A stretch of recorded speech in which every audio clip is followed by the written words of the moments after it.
அழிந்தது போல குறியறிவிப்பால் குருபர நாமே ஆமே உப்பால் நீர் பிரிக்கின்ற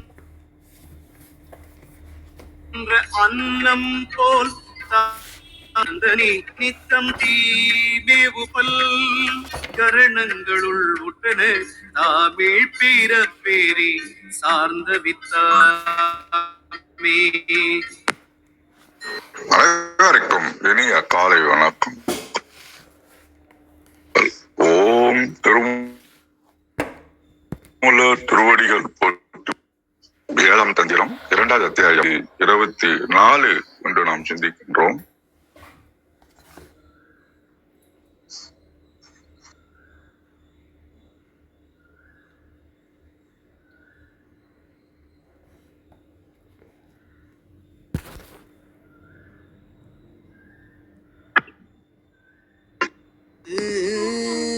புனை முடிவானமவாவது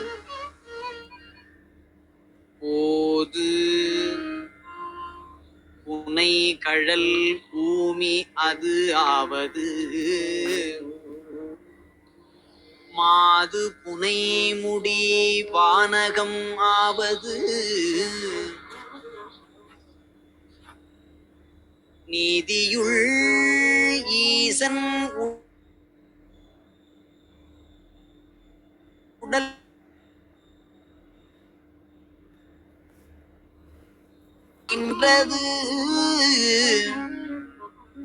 அப்பரிசாமே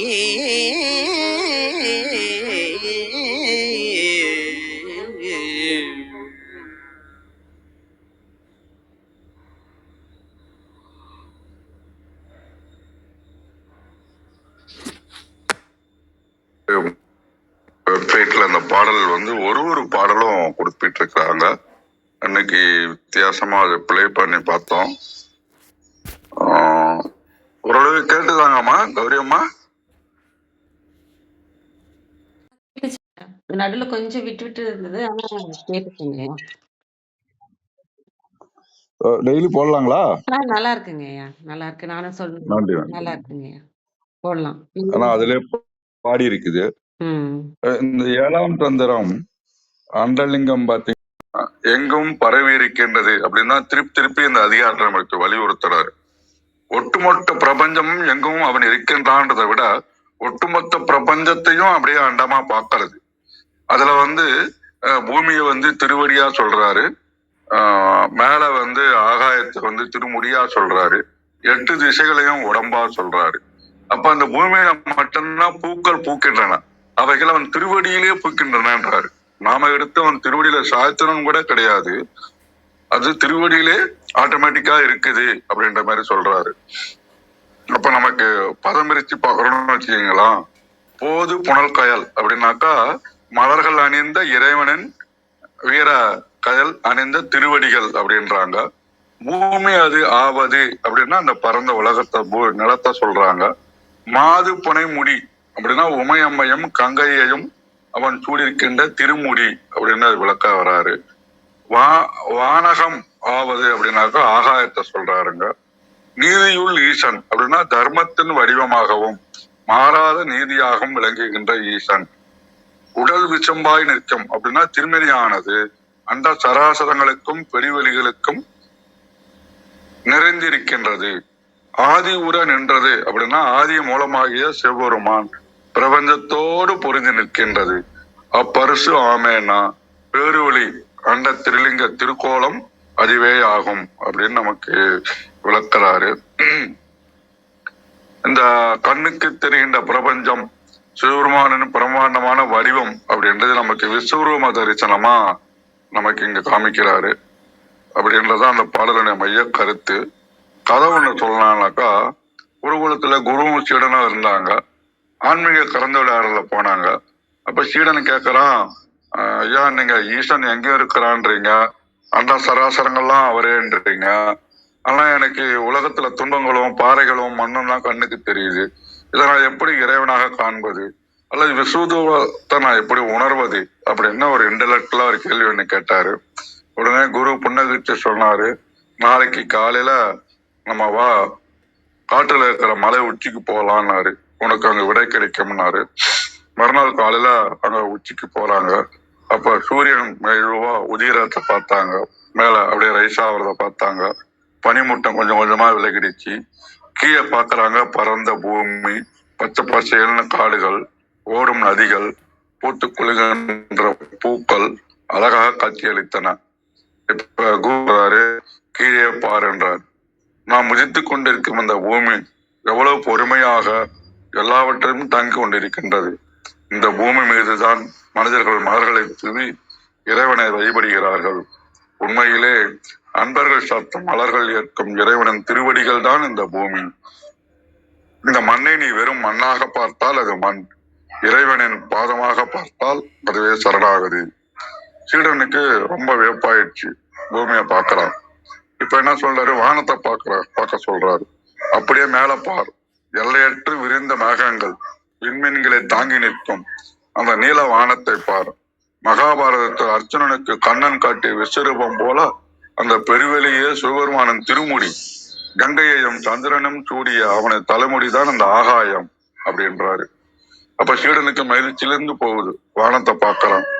இறுதியா சொல்றான், நெஞ்சில கைச்சி, நிலத்துக்கும் விண்ணுக்கும் நடுவே இருக்கும் இந்த பெருவெளி, காற்று, அண்ட சராசரங்கள் அனைத்தும் அந்த ஈசனின் திருவுடல் தான்.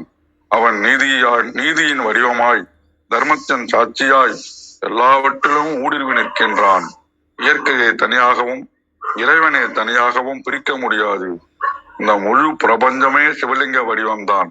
இதை உணர்வதே ஆதி அந்தமில்லாத பேரொளியை காண்பதாகும்.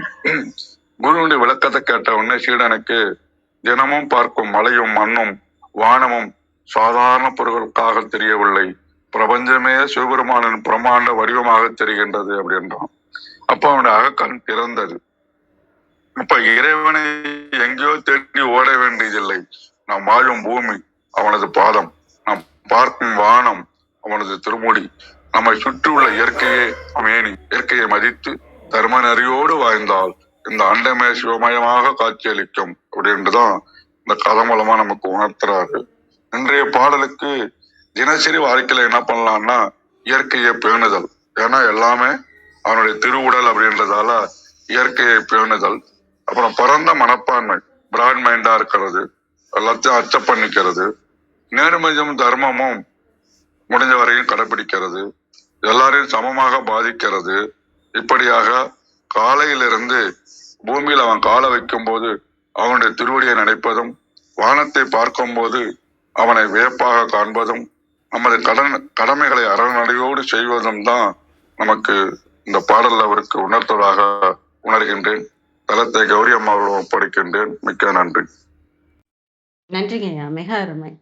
நல்ல விளக்கம் கொடுத்தீங்க. அந்த பாடலும் அருமை ஐயா, மிக்க நன்றி. வாங்க விந்தியாம்மா. வணக்கம் அம்மா. அனைவருக்கும் வணக்கம். ஓம் சிவசக்தி போற்றி, ஓம் திருமூலரே போற்றி. 1724வது திருமந்திரம். விண்ணாகி மண்ணாகி வெளியாகி. திருமந்திரம். போது புனை கழல் பூமி அது ஆவது, மாது புனைமுடி வானகம் ஆவது, நீதி உள் ஈசன் உடல் விசும்பாய் நிற்கும், ஆதி உள் நின்றது அப்பரிசு ஆமே. அருமையான திருமந்திரம். வாசமலர் தூவி வழிபட்ட திருவடிகள் மண்ணகமானது. கங்கையை அணிந்திருக்கும் திருமுடி விண்ணகம் ஆனது. பேதமின்றி எல்லாவற்றிலும் இரண்டர கலந்திருப்பதால் நீதி உள் ஈசன். பரம்பொருள் விண்ணுக்கும் மண்ணுக்கும் இடைப்பட்ட ஆகாசமாக விரிந்து நிற்கும் ஆதி முதல்வனான பரம்பொருள் அண்டத்தையே தன்னுள் அடக்கி நின்ற தன்மை இதுவே ஆகும். போது மலர், புனை சூடிய, மாது கங்கை, விசும்பு ஆகாசம், பரிசு தன்மை. கனக வெளியீட்டில் மெய்யடியார்கள் பாடி பரவி பணிந்து திருமுறை போற்றி தொடர் ஓதி வழிபட்ட நறுமலர் நிறைந்துள்ள திருவடிகள் கீழ் உலகத்தாவன சலமகள் வீற்றிருக்கும் திருமுடி தூய வானகத்துக்கும் அப்பாலாகும். அறமுறையே சிறந்த சிவனார் திருமேனி விசும்பாக திகழும். ஆதியாகிய சிவபெருமான் உலகமே உருவமாக கொண்ட திருக்கோலம் இதுவாகும். போது புனை அன்பர்களால் சூட்டப்படும் மலரினை அணிந்த மாது புனை கங்கையை தரித்த ஆதி உற நின்றது அண்ட உருவமாய் நின்றது. அனைவருக்கும் நன்றி, வணக்கம். சிவசிவ. திருச்சிற்றம்பலம். மிக்க நன்றிங்கம்மா, மிக அருமையான விளக்கம். மிக்க நன்றி. அனைவருக்கும் அன்பு வணக்கம். ஓம் நந்தியம்பெருமான் திருவடி போற்றி. ஓம் திருமூலர் திருவடி போற்றி. ஓம் நம சிவாய. திருமந்திரம் 1724. போது புனைக்கழல் பூமியதாவது மாது புனைமுடி வானகமாவது நீதியுள் ஈசன் உடல் விசும்பாய் நிற்கும் ஆதியுற நின்ற தப்பரிசாமே. Translation. Earth makes the flower-decked feet, sky makes damsel adorning crest. In principle God's frame stands as space. Originator stands in that fashion. கொடுத்துருக்காங்க. அதே பொருள் தான். பூமி இறைவனோட திருவடியாக இருக்குது. போது மலர் சுடிய திருவடி பூமியாக இருக்கிறது. மாது புனை முடி வானகமாக இருக்கிறது, விண்ணுலகமாக இருக்கிறது.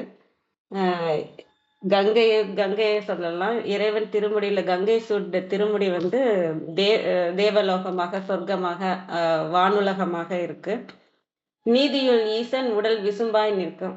இதற்குள்ள இந்த அமைப்பிற்குள்ள இருக்கிற ஈசனோட அருள், அந்த வானுக்கும் விண்ணுக்கும் இருக்கிற அந்த அமைப்புல இருக்கிற ஈசன் உடலாக வெட்ட வெளியாக நிற்கும் ஆகாயத்தன்மையோட ஆதியுற நின்ற தற்பரிசாமே. இந்த தன்மையில தற்பரிசாமைனா இந்த இயல்புலதான் இறைவன் அனைத்தாகவும் ஆதியாகவும் இருக்கிறாரு அப்படின்னு சொல்றதா நான் இதுல புரிஞ்சுக்கிறேன். இங்க எல்லாமே நம்ம உடம்புன்னு எடுத்தாலும் அந்த மூலாதாரத்துல இருந்து தலை வரைக்கும் அப்படின்றது சொல்றாங்க. நம்ம இந்தியா மேப் எடுத்தாலும் அங்க இமயமலை கங்கைன்னு பார்க்கலாம். இப்படி அண்டமா எடுத்தாலும் சரி, பிண்டமா எடுத்தாலும் சரி, எல்லாத்தோடையும் பொருந்தி வர்றது இந்த இறைவன் திருவடி, இறைவனோட உச்சி. அந்த மாதிரி நான் இது ஒரு அந்த சண்முக கவசம் தான் எனக்கு இதை பார்க்கும்போது அதுதான் அப்படியே தோணுனது. நான் அதையே சொல்றேன். அண்டமாய் அவனியாகி அரியொனா பொருளதாகி. அண்டமாகி அவனியாகினா பூமியாகி. அண்டமாக இருக்கிறதும் அவன்தான், பூமியாக இருக்கிறதும் அவன்தான், எல்லாமாகவும் இருக்கிற அவர் அரியொன்னா பொருளதாகி, அறிந்து கொள்ள முடியாத பொருளாக இருக்காங்க. தொண்டர்கள் குருவுமாகி, அந்த மாதிரி அரியொன்னா பொருளாக இருக்கிறவங்க தொண்டர்களுக்கு குருவுமாக இருக்காங்க. சரி, குருவாக இருக்கிறாங்க, நமக்கு வழிகாட்டுறாங்க, அதோட நிற்கிறாங்களான்னா இல்லை. துகளறு தெய்வமாகி, நம்மளை குற்றங்களை நீக்கிற தெய்வமாகவும் அவங்க தான் இருக்காங்க. என் திசை போற்ற நின்ற என்னருள் ஈசனான தின்திரள் சரவணத்தான் தினமும் என் சிரசை காக்க. இந்த மாதிரி இருக்கிற ஈசனான அந்த சூப்பர் பவர், தின்திரள்னா வலிமையான பேராற்றல், சரவணத்தான் தினமும் என் சிரசை காக்க. அந்த காக்க வரும் இல்லையா, அந்த சண்முக கவசம். இதுல இதை பார்க்கும்போது எனக்கு அதுதான். அண்டமாய் அவனியாய் அரியொனா பொருளதாகி தொண்டர்கள் குருவுமாகி துகளறு தெய்வமாகி என் திசை போற்ற நின்ற என்னருள் ஈசனான தின்திரள் சரவணத்தான் தினமும் என் சிரசை காக்க. எனக்கு அது ஞாபகம் இருந்துச்சு, அதையும் பகிர்ந்துக்கிட்டேன். அனைத்துமாக இருக்கிற இறைவன் குருவாகவும் இருந்து குற்றங்களை நீக்கும் தெய்வமாகவும் இருந்து என் திசையும் போற்ற இருக்கிற இறைவன் தான் நம்மளை காப்பாற்றணும் அப்படின்னு நினைக்கிறேன். அனைவருக்கும் நன்றி. வாங்க கிருத்திகாமா, வணக்கம்.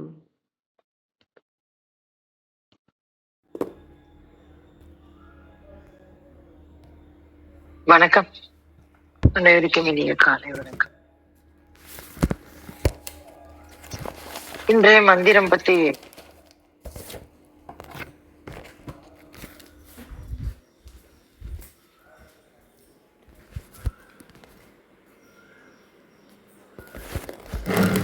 மன்னிக்க வெளில போயிட்டேன்னு நினைக்கிறேன். இன்றைய மந்திரம் பத்தி நமக்கு நிறைய விளக்கங்கள் கிடைச்சாச்சு. அதுல கூடுதலா என்ன பார்வை பார்க்கலாம் அப்படின்னு நம்ம ஒரு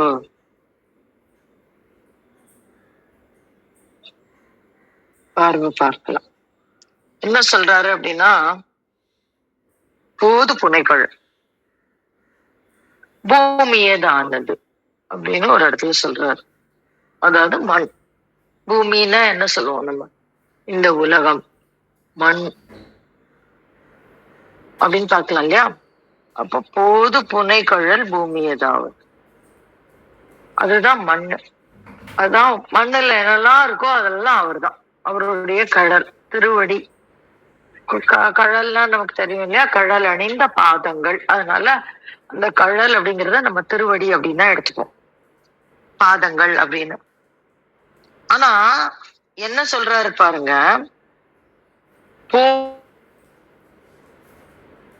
போது புனைகழல் அப்படின்றாரு. நம்ம எல்லாம் போது அப்படிங்கிறது மலர்னு நமக்கு தெரியும் இல்லைங்களா? அப்போ இந்த இடத்துல என்ன சொல்றாரு, போது புனைகழல் அப்படின்னா அது என்ன? மலர் யாராவது கால்ல அணிப்பாங்களா? தலையில தானே சூடிப்பாங்க. ஏன் இந்த இடத்துல இவர் வந்து போது புனைகழல் அப்படின்றாரு? மலர் அணிந்த பாதங்கள் அப்படின்னு வருமா? அது ஏன் அப்படி சொல்றாரு? அது அடுத்தாப்புல சொல்றாரு, பூமியதாவது அப்படின்னு சொல்றாரு. அப்போ அது பூமி அப்படிங்கிறாரு. அப்புறம் மாது புனை முடி வானகமாவது அப்படின்னு. வானகம் அப்படின்னா இந்த ஆகாயம் அப்படின்னு நம்ம பார்ப்போம். ஆனா அடுத்த வார்த்தையில அடுத்த வரியில இன்னொரு வானத்தை குறிக்கக்கூடிய ஒரு சொல்றாரு. என்ன சொல்றாரு அப்படின்னா, நீதியுள் ஈசன் உடல் விசும்பாய் நிற்கும் அப்படிங்கிறாரு. விசும்புதான் ஆகாயம். அப்போ ஆகாயமாக நிற்கிறது அப்படின்றாரு. அப்ப அது என்ன? ஏற்கனவே வானகமானதுன்னு சொல்லி முடிச்சுட்டாரு. அதுக்கப்புறம் இங்க வந்து ஆகாயம் அப்படின்னு ஒரு வார்த்தையை சொல்றாரு. இது எதுக்கு சொல்றாரு அப்படின்னு நம்ம கேட்கலாம். அதுக்கப்புறம் சொல்றாரு, ஆதியுள் நின்றது அப்பரிசாமே அப்படின்றார். எது பரிசு? இத்தனை கேள்வி இருக்கு இந்த மந்திரத்துல. அப்ப இந்த இடத்துல போது புனைகழல் பூமியதாவது, மலர்களை அணிந்திருக்கக்கூடிய கழல் திருவடி அப்படின்னா எது? இந்த உடம்புதான். உள்ளுக்குள்ள எத்தனை மலர் வைத்திருக்கிறோம், அதில் எத்தனை இதழ்கள் இருக்கிறது, ஏற்கனவே பார்த்துட்டு வந்தோம் இல்லையா? 6 ஆதாரம், 7வது ஆதாரம் அப்படின்னு சொல்றோம் இல்லையா? இந்த 6 ஆதாரங்களும் பூமி, இந்த நிலம், இந்த 6 ஆதாரம் இருக்கு. இந்த பிண்டலிங்கம் தான் இது பிண்டம் தான். இந்த பிண்டமே அண்டமாக இருக்கக்கூடியது. அப்போ அதுதான் பூமி. பூமினா என்ன? இந்த இடத்துல எப்படி எடுத்துக்கணும் அப்படின்னா, இந்த 6 ஆதாரங்கள் இருக்கக்கூடிய போது மலர்கள் சூடி இருக்கக்கூடிய கழல் அப்படின்னா என்னது? இந்த உடல் தான். அப்ப இந்த உடல் தான் எதுவாக இருக்கிறது? சூட்சுமமாக இருக்கக்கூடிய லிங்கம். அததான் அவர் சொல்றார். என்ன சொல்றாரு? பூமியதாவது. பூமினா நம்ம கண்ணுக்கு முன்னாடி தெரியக்கூடிய விஷயம் இல்லைங்களா? அப்படி பார்க்கலாம்ல. அப்படி பார்க்கும் பொழுது எப்படி இருக்கு அப்படின்னாக்கா, அதுதான் இந்த ஸ்தூலமாக, மன்னிக்கணும் சூட்சுமம்னு சொல்லிட்டேனோ, ஸ்தூலமாக இருக்கக்கூடிய இந்த உடல். அதுதான் என்னது அப்படின்னாக்க போது புனைகழல், 6 ஆதாரங்களை சூடி இருக்கக்கூடிய இந்த உடல், இந்த ஸ்தூல உடல் எது அப்படின்னா புனைகழல், அவருடைய திருவடி. அப்ப எவ்வளோ பெரிய இடம் கொடுக்குறாங்க. திருமூலர் பின்னாடி உள்ளம் பெருங்கோயில் ஊனுடம்பு ஆலயம் சொன்னாரு. அந்த ஆலயத்துல இருந்து ஒரு படி மேல போய் இறைவனுடைய திருவடி எது அப்படின்னாக்க இந்த போது புனைகழல். இதனாலதான் நிறைய பேர் கண் மலர் அப்படின்னு சொல்லுவாங்க. நீங்க நீங்க திருவடி அப்படிங்கிறதுக்கு கண்கள் அப்படின்னு ஒரு பொருள் உண்டு. அப்போ நம்ம அந்த கண்ணை என்ன சொல்லுவோம் அப்படின்னாக்கா கண் மலர் அப்படின்னு சொல்லுவாங்க. சோ இந்த இந்த வார்த்தை இந்த போது புனை கழல் அப்படிங்கிறதுனாலதான் கண் மலர். அப்ப இந்த இடத்துல அப்படியும் வச்சுக்கலாம். கண் மலரே, அதாவது இந்த பூமியில நாம் உய்யக்கூடிய நிலையை தரக்கூடிய மிகப்பெரிய ஒரு யோகம். இந்த கண்களினால் இதுக்கும் மூச்சுக்கும் சம்பந்தம் உண்டு, மூச்சுக்கும் மனசுக்கும் சம்பந்தம் உண்டு. இந்த இதெல்லாம் நம்ம முன்னாடி நிறைய பார்த்துட்டு வந்துட்டோம். அதனால இந்த இடத்துல நம்ம என்ன பண்ணிக்கலாம் அப்படின்னா, சூட்சுமமான மலர்களோடு இருக்கக்கூடிய ஸ்தூலம் இந்த பூமி, அததான் நம்முடைய உடல். அடுத்த வார்த்தையில என்ன சொல்றாரு அப்படின்னா, நீங்க அடுத்த வார்த்தை நீங்களே படிச்சிடலாம். மாது புனைமுடி வானகமாவது அப்படின்னா, இந்த மாது குடியிருக்கக்கூடிய கங்கை குடியிருக்கக்கூடிய புனைமுடி அப்படின்னு சொல்றாரு. அந்த கங்கை அமர்ந்திருக்கக்கூடிய முடி அப்படின்னா அந்த ஈசனின் சடை அப்படின்னு சொல்றோம். இப்ப நமக்குள்ளே அமிர்தம் எங்கிருந்து வருகிறது? எது கங்கை? நம்முள்ளே ஊறக்கூடிய அந்த அமிர்தமானது கங்கை. அது எங்கிருந்து வருகிறது? மேலே சகஸ்ர தலத்திலிருந்து வருகிறது. இதுதான் அந்த கங்கைக்கும் உண்டான குறியீடும் கூட. தலையிலே கங்கை அமர்ந்திருக்கிறாள் அப்படின்னா அமிர்தமாக பொழியக்கூடிய அமிர்த வர்ஷினியாக அவள் அமர்ந்திருக்கிறாள் அப்படிங்கிறதா அர்த்தம். அப்ப இந்த இடத்துலயும் நம்ம தலையிலயும் ஒரு மாது இருக்கா. அவள் தான் நமக்கு அமிர்தத்தை வழங்கி கொண்டிருக்கிறாள். நீங்க இதுல யோக பார்வையில கிரியை பார்வையில எல்லாம் முன்னாடி பார்த்திருக்கோம். அமிர்தத்தை எங்க நம்ம பெறுவது, இன்னும் உள்ளாக்குல எப்படி வச்சு யோகத்துல பார்க்கலாம், ஞானத்துல எப்படி பெறலாம், இதெல்லாம் முன்னாடி சொல்லிட்டு வந்துட்டோம். அதெல்லாம் ஞாபகப்படுத்திக்கங்க. இங்க மாது புனைவிடி முடி வானகமாவது. வானகம்னா உயரமான ஒரு இடம் இல்லையா? வானம் அப்படிங்கிறது வானத்தை பார்த்தல் அப்படின்னா உயர்ந்து பார்த்தல். அப்போ உயரமாக இருக்கக்கூடிய அந்த சகஸ்ர தலத்தில் அமிர்த வர்ஷினியாக இருக்கக்கூடிய மாது, அது வானம். அப்ப எது பூமி? நம்முடைய இந்த 6 ஆதாரங்கள் இருக்கக்கூடிய இந்த உடல் ஸ்தூலம். இந்த ஸ்தூலத்தில் இருக்கக்கூடிய வானம் எது அப்படின்னா நம்முடைய தலைக்கு மேலே இருக்கக்கூடிய அந்த சகஸ்ர தலம் மாது புனைமுடி, அதுதான் வானம். அப்போ அடுத்த வார்த்தை சொல்றாரு பாருங்க, நீதியுள் ஈசன் உடல் விசும்பாய் நிற்கும் அப்படின்றாரு. நீதியுள், இந்த முறைமையில் அப்படின்னு நம்ம எடுத்துக்கலாம். அதான் நீதியுள் அப்படின்னா ஈசன் உடல் விசும்பாய் நிற்கும். எது ஈசன் உடல்?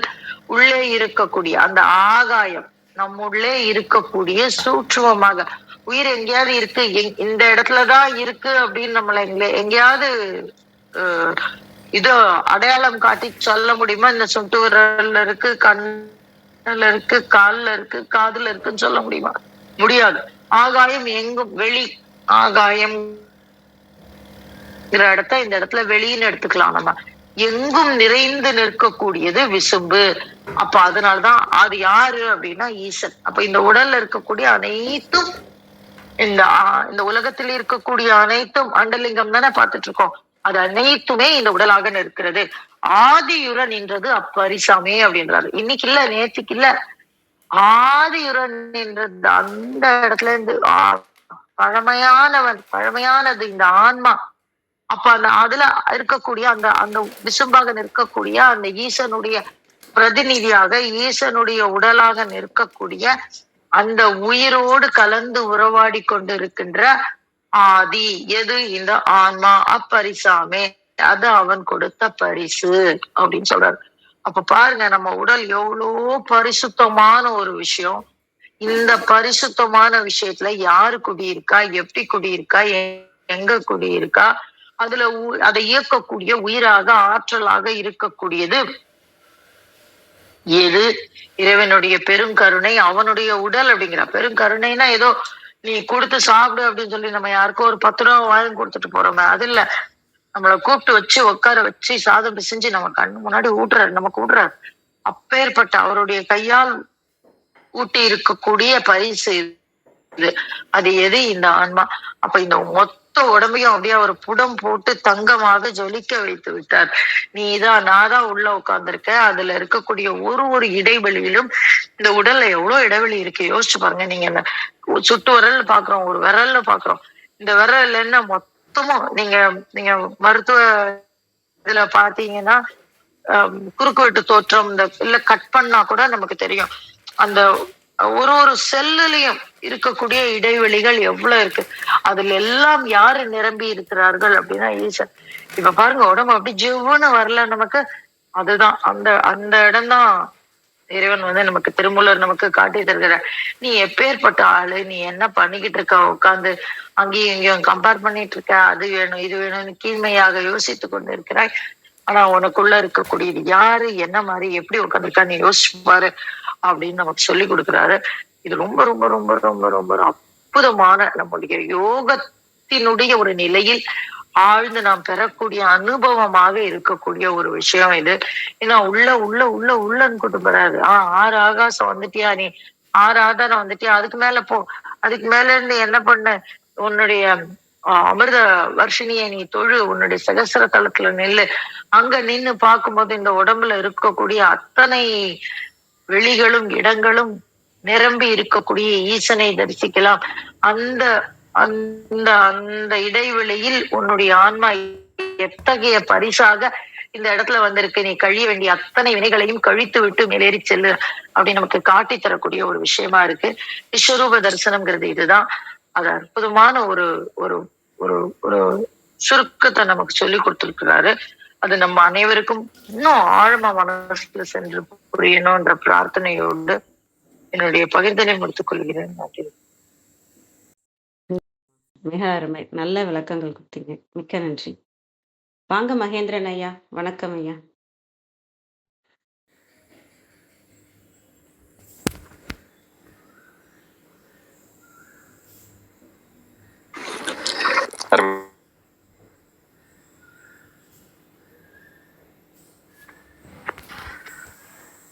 போது புனை கழல் பூமி அது ஆவது, மாது புனைமுடி வானகம் ஆவது, நீதி உள் ஈசன் உடல் விசும்பாய் நிற்கும், ஆதி உற நின்றது அப்பரிசு ஆமே. நல்லது, சிறப்பு. போது என்றால் மலர்கள், அந்த போது புனை கழல் பூமி. அருமை. அந்த கழல் அடி அப்படின்னு சொல்லுவோம், இறைவனின் திருவடி. நம்மளுடைய கவனம் முழுக்க முழுக்க இறைவனின் திருவடியில மட்டும் இருந்தாலே போதும். அந்த இறை திருவடியில் கவனம் வைக்கும் பொழுது எத்தனை 10 மணிக்கு போக முடியாது சொல்றதா பாக்குறேன். நிறைய முறை மனம் பல விஷயங்கள் யோசிக்கும், செய்யணும் அது செய்யணும் அது செய்யணும். அதே சமயம் உள்ளுக்குள்ள வாய்ஸும் இருக்கும், நாய்ஸும் இருக்கும். ஆனா நம்ம வாய்ஸ்ல போக்கஸ் பண்றது எப்படி அப்படின்னா, ரொம்பலாம் யோசிக்க கூடாது. இறைவன்ட்ட சரணடைஞ்சிட்டோம். அவனிடம் சரணடையும் பொழுது, அதாவது அவன் அடியே கதியாக இருக்கும் பொழுது என்ன நடக்கும் அப்படின்னா, போது மலர்கள் கழல் பூமி அது ஆவது அப்படிங்கிறப்ப என்ன நடக்கும் அப்படின்னா, இந்த இறைவனுடைய திருவடிகளே நம்மளுடைய உலகமாக வச்சுக்கிறது. எப்படி இறைவனுடைய திருவடிகள் உலகமா வச்சுக்கிறது? அங்கு அனைத்தும் சாத்தியம். எது இதெல்லாம் மனசு நான் சொன்ன மாதிரி அந்த நாய்ஸ்ன்னு சொல்றோம்ல, இறைச்சல், அது உள் இறைச்சலும் உண்டு, வெளி இறைச்சலும் உண்டு. அதே சமயம் உள்ளுக்குள் ஒரு அழைப்பு இருக்கும், அந்த இன்னர் காலிங்னு சொல்லுவோம் இல்லையா. அந்த காலிங்ல நம்ம போக்கஸ் பண்ணும்போது அவுட்டர் காலிங் நடக்கும். அவுட்டர் காலிங்ல நான் சொல்றது, நமக்கு எதெல்லாம் ரிசல்ட் கிரியேட் ஆகணும்னு நம்ம நினைக்கிறோம், அப்ப உள்ளுக்குள் நம்ம அந்த வெற்றி அடைவது என்பது வெளி வெற்றி எல்லாவற்றையும் ஈர்க்கின்ற அந்த ஒரு வல்லமை அது கொடுத்துடும் அப்படிங்கிறது தான். அப்ப அந்த மலர் சூடிய அந்த இறைவனின் திருவடிகளையே உலகமாக வைத்து பார்ப்பது, அதுதான் பூமி அது அப்படின்ற சொல்றாரு. போது புனை கழல் பூமி அது ஆவது, அதுவே உலகமாக இருக்கிறது. அப்ப அது உலகம் நம்ம நம்பிட்டோம் அப்படின்னா, நம்பினார் கெடுவதில்லை, நம்பினாருக்கு எல்லாம் கிடைக்கும் அப்படிங்கிற ஒரு சொல்லுது. அதே போல அடுத்து மாது புனை முடி வானகம் ஆவது. இதை எப்படி பார்க்கலாம் அப்படின்னா, நம்மிடம் அதாவது சிவன் என்று சொல்லும் பொழுதே சிவசக்தியாக பார்க்கப்பது. எப்போதும் அந்த இன் எனர்ஜி நினைக்கும் போதே யாங் எனர்ஜியை பார்க்கறது. அதாவது இரண்டுமே எப்போதும் சமமாக கலந்து இருக்கிறது. அந்த கலந்து இருக்கும்போதுதான் எப்படின்னா ஒருவரிடமே மென்மையும் இருக்கிறது, ஒவ்வொருடமும் வந்து வலிமையும். அதாவது அந்த அதை நாம் அடிக்கடி சொல்வது போல இருப்பு சக்தியும் நம்மிடம் இருக்கிறது இயல்பாக. அது சிவனே என்று நம்ம வந்து கவனித்துக் கொண்டே இருக்கிறது. அப்சர்விங் அப்சர்வேஷன் என்று சொன்னோம் அல்லவா. கவனத்தின் மீதான கவனத்தோடு அந்த ஒவ்வொரு மொமெண்ட்டையும் புத்தர் அருமையா சொல்றாரு, பி அலர்ட், பி அட்டென்டிவ். அப்ப அலர்ட்டா இருக்கணும், அட்டென்டிவா இருக்கணும். நம்ம சுத்தி அது என்ன நடக்குது அப்படிங்கறத வந்து கவனம் இருக்கணும், காமா இருக்கணும், குவைட்டா இருக்கணும். இதெல்லாம் இருக்கும் பொழுது என்ன நடக்கும் அப்படின்னா, நம்மளால அத கவனிச்சு பார்க்க முடியும். அப்படி பார்க்கும் பொழுதுதான் நான் சொன்னேன் இல்லையா, வெளியிறைச்சல் உள்ளிறைச்சல் இருந்து நம்மள நீக்கி கொண்டு அது உள்ளுக்குள் அழைக்கின்ற அந்த அழைக்கின்றான் மாதவன் அப்படின்னு நம்ம பாட்டெல்லாம் கேட்டிருப்போம். அதாவது அது நமக்கான அந்த இன்னர் காலிங் இருக்கு, நம்ம அதை அடையிறதுக்கு அத்தனை சாத்தியக்கூறுகள் இருக்கு. அவன் வந்து நமக்காக வழிகளை ஏற்படுத்தி கொண்டிருக்கிறான். அதற்கென்று வந்து அந்த பிரபஞ்சம் நமக்காக அதோடைய தடங்களை வைத்து கொண்டே இருக்கிறது. அதாவது தடம்னு சொல்றது அந்த வழித்தடம், அந்த கால் தடம், அதோடைய தன்மை. ஆனா அது எங்க பார்க்கணும்னா இறைவன் திருவடியில நம்மளை வந்து முழுக்க சரணடைஞ்சு பார்க்கும் பொழுதுதான் அந்த பாதையின் படம் பற்றி, வடம் பற்றி, தடம் பற்றி நம்மளால பயணிக்கும் பொழுது நிறைய நன்மைகள் நடக்கும். அப்போது நம்மளுடைய உள்ளுக்குள் இருக்கின்ற அந்த மன அமைதியும் அந்த தன்மையும் வரும். அதற்கு என்ன நம்ம பார்க்கணும் அப்படின்னா, அந்த மாது புனை முடி வானகம் ஆக இருப்பது அப்படின்னா என்ன பார்க்கறது அப்படின்னா, ஒன்று இறைவன் இறைவி என்று இணைந்து இருக்கின்ற ஒன்று இருக்கிறது, அதை நம்ம பார்க்கறது. அப்புறம் அங்கு எதாக இருக்கிறது என்றால் அந்த இறைவனுடைய பெரும் திருவடியாகவும் இருக்கிறது.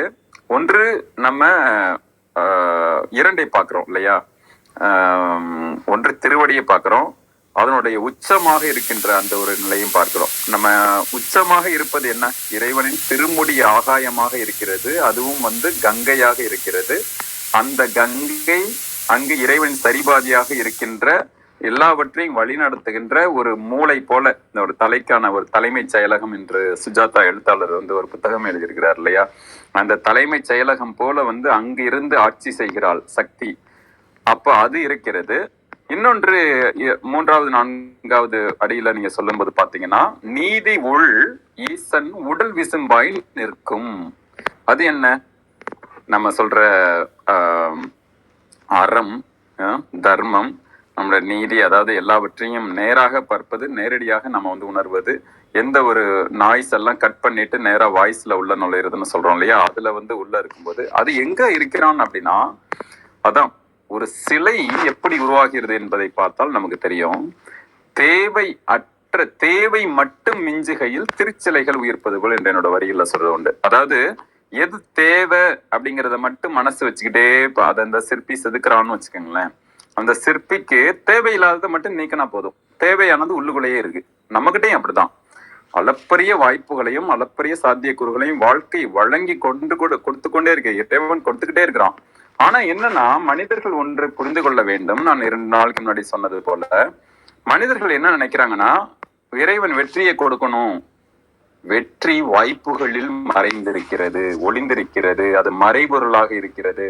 ஆனால் அவன் வாய்ப்புகளை எப்படி கொடுக்கிறான், அளப்பரியதாக கொடுக்கிறான். அளப்பரிய சாத்தியக்கூறுகளையும் வைத்திருக்கிறான், வாய்ப்புகளையும் வைத்திருக்கிறான். அந்த வாய்ப்புகளை வெற்றியாக மாற்றுவது யாரோட வேலை, இருவருடைய இணை வேலை. அதாவது இறை அருளும் வேணும், நம்மளுடைய செயலும் வேணும். அப்ப அதை சேர்ந்து செய்யும் பொழுது அது வந்து நிச்சயமாக நடக்கும். அப்போது அது மீதான ஒரு நேரடி பார்வை வேண்டும், அதுல ஒரு நீதி வேண்டும் நம்ம செய்கின்றதிலும். அப்ப நீங்க நம்ம கேட்கும் பொழுது அட்லீஸ்ட் நம்ம வேறு பெரிய மரம் வரணும் அப்படின்னு நினைக்கிறவங்க, ஒரு செடி வரணும்னு நினைக்கிறவங்க ஒரு விதையாவது போடணும்ல, அந்த கன்றையாவது ஊனணும்ல, அதுக்கு கொஞ்சம் தண்ணியாவது ஊத்தணும்ல, அது நம்மளோட வேலை தானே. அப்போ அது அது அது ஒரு நீதி, அது ஒரு தர்மம். அந்த மாதிரி நம்ம வந்து பார்க்கலாம். இதை வந்து எங்க இருக்கிறான் என்றால், ஒரு உள் வடிவமாக நம்மளுடைய உடலுக்குள்ளேயே இருக்கிறான். நம்ம 2 நாட்களுக்கு முன்னாடி கூட அதை பார்த்தோம். அதாவது அந்த ஆன்மா குடியிருக்கின்ற ஒரு ஆலயமாக இந்த உடல் இருக்கிறது. அப்ப அந்த உடலை நம்ம மிக சரியாக வைத்துக்கொண்டு அதனுடைய தன்மையை போற்றி கொண்டு சரியானதை உண்டு சரியானதை எண்ணுதலும் உண்ணுதலும் மிக சரியாக வைத்துக்கொண்டு நமக்கான நியம விதிகளின் படி மிக சரியாக அந்த சாதகங்களை செய்து கொண்டு இருக்கும் பொழுது என்ன நடக்கும்? அப்போது அது ஒரு பெரும் அண்ட சராசரங்கள் உள்ளே இருக்கின்ற அந்த ஒரு உயர் நிலையாக அந்த இறைவனின் திருமேனியே இருக்கும். அது எங்க இருக்கும்? நம்ம 2 நாளைக்கு முன்னாடி நம்ம அம்மா சொன்னாங்க, கிருத்திகா அம்மா சொல்லும் பொழுது, வீட்டுல இருக்கிற பாத்திரத்துல பார்க்கும் பொழுது கூட அந்த லிங்கமா எனக்கு தோணும்.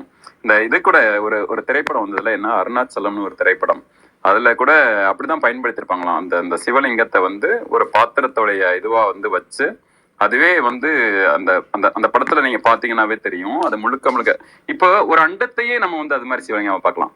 ஒவ்வொரு ருத்ராட்சத்தையும் சிவலிங்கமா பார்க்கலாம்.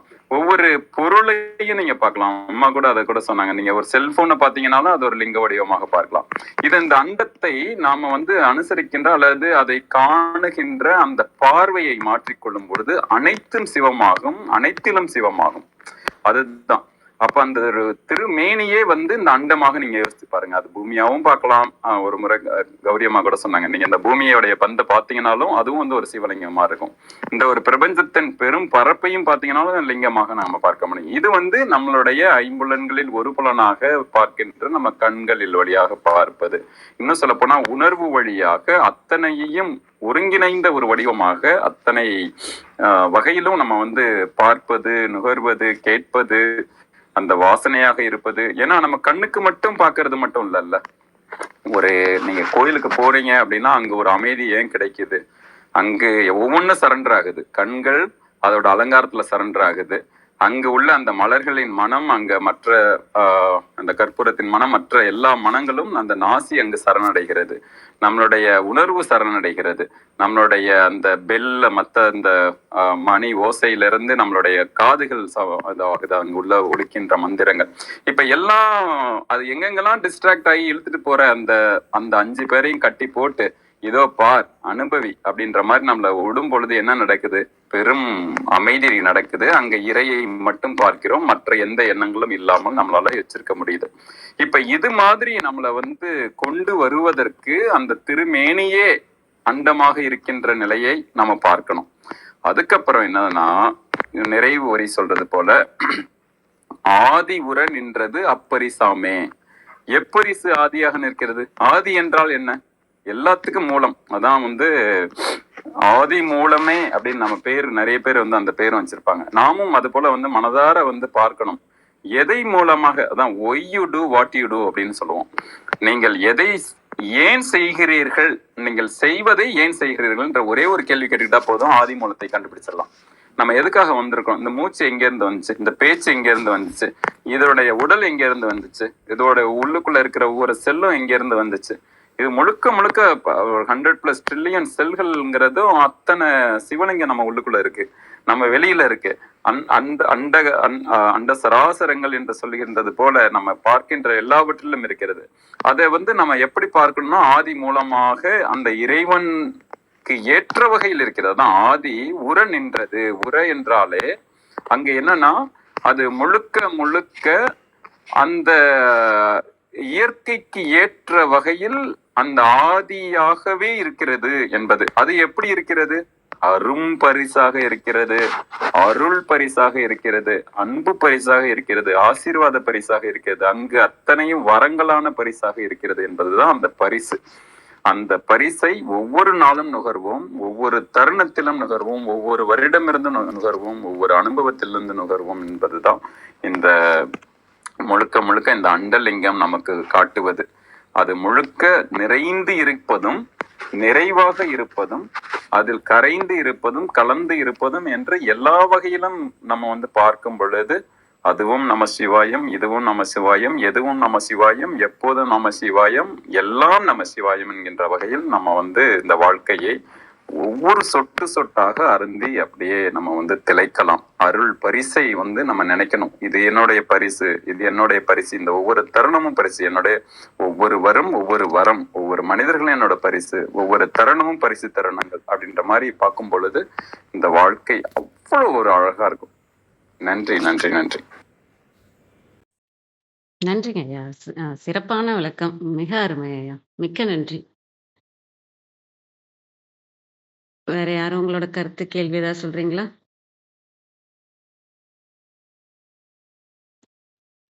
நிறைவு செஞ்சுக்கலாங்களா?